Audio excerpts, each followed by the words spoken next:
Robbing kim? Robbim Alloh. Dining qaysi? Dinim Islom. Payg'ambaring kim?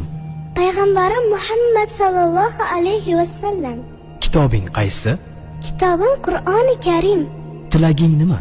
Tilagim iymon. Qiblang qaysi? Qiblam Kabatulloh. Millating qaysi? Ibrohim Halilulloh millatidanman. Kimning mazhabidansan? Imom Azam Abu Hanifa mazhabi. Do'stlaring kim? Do'stlarim chahor yorlar. Ular kimlar? Abu Bakr Siddiq, Hazrati Umar, Hazrati Usmon, Hazrati Alidir. Qachondan beri musulmonsan? Al-Misoqdan beri. Al-Misoq nima? Alloh taolo ruhimizni yaratib, ulardan va'da olgan kun. E'tiqoding qaysi? Ahli sunna val jamoa e'tiqodi. Kimni yaxshi ko'rasan? Alloh taoloni. Undan keyinchi? Payg'ambarimiz Muhammad alayhissalomni. Undan keyinchi?